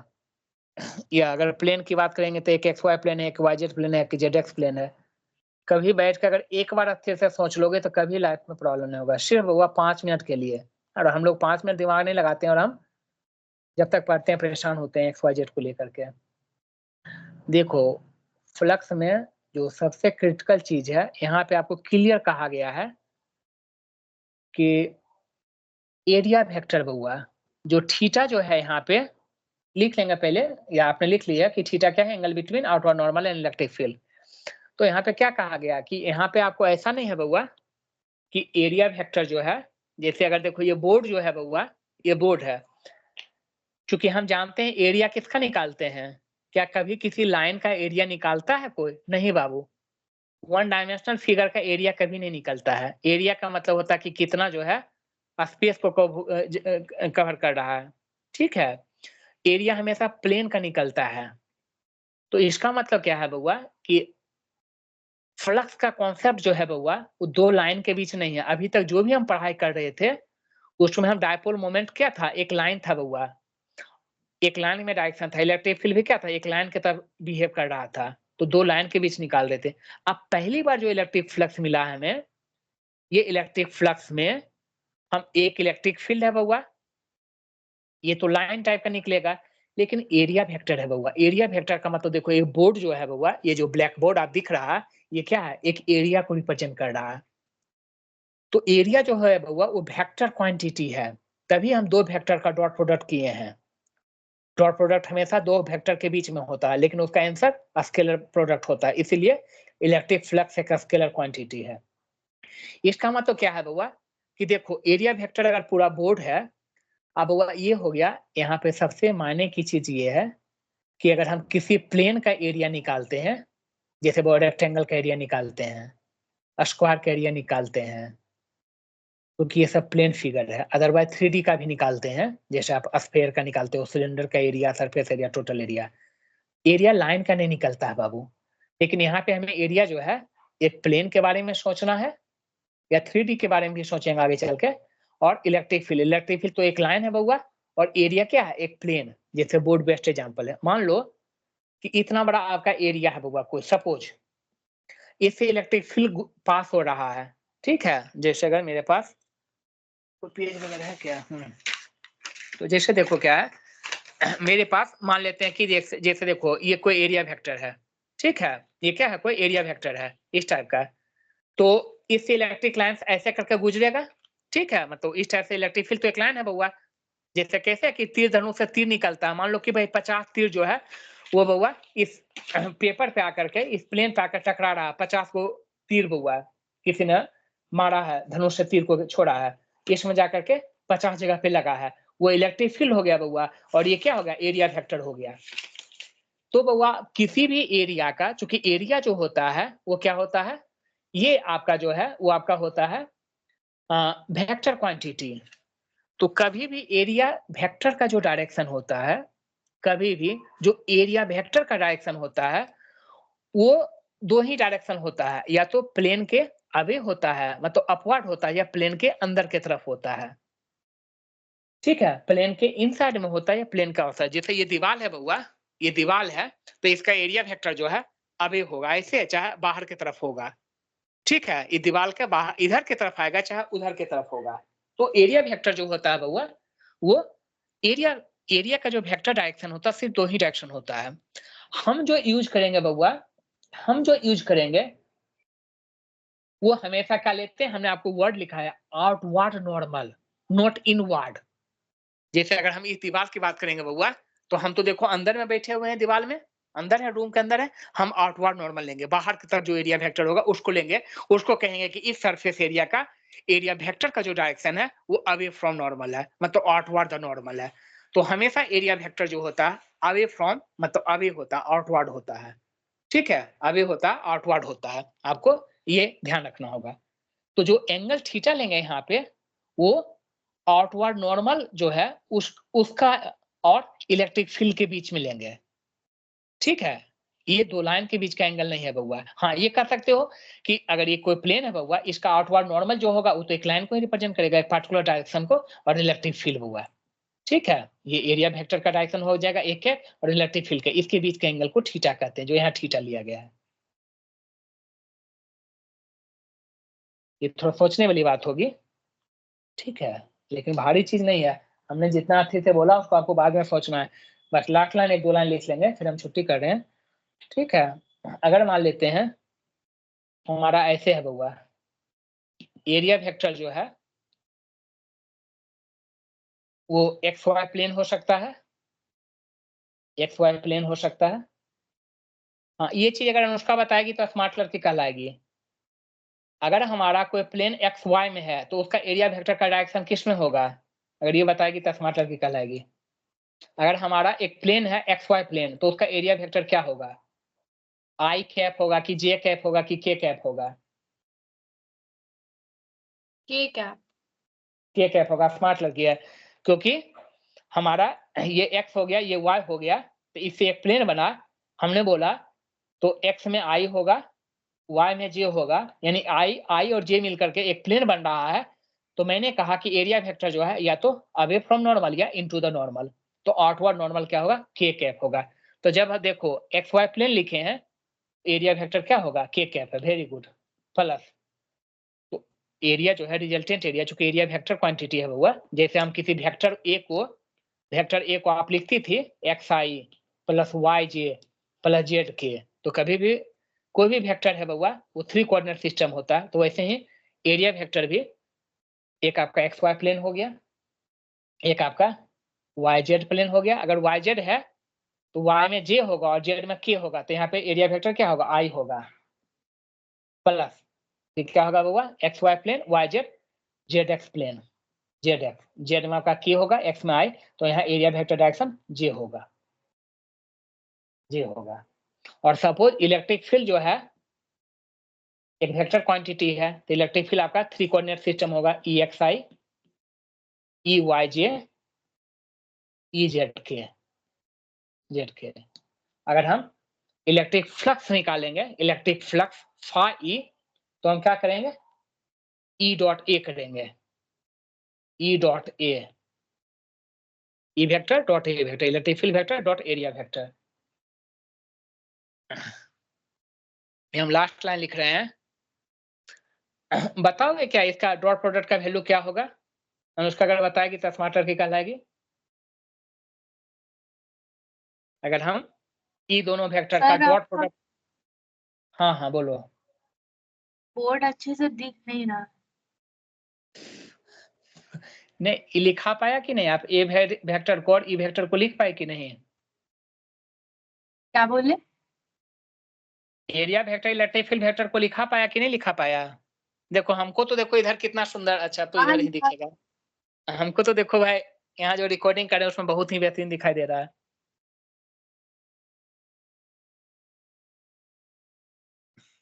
हम्म।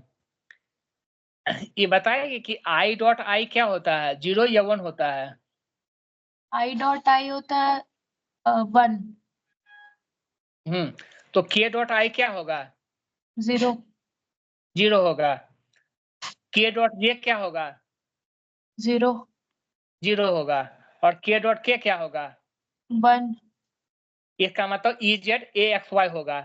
तो पहले हम लोग आई से स्टार्ट करते हैं, ठीक है। मान लेते हैं आई वाला लेते हैं, ए वाई जेड है आई, और ई x I, I dot I 1 होगा।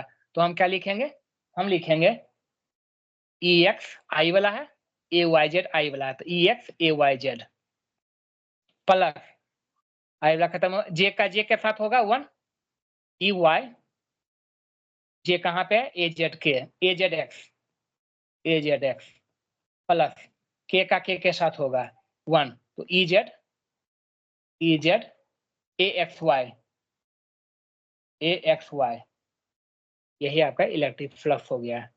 इसमें बोर्ड में मेनी टाइम क्वेश्चन पूछे हैं, आप इसको कंप्लीट कीजिए, ठीक है।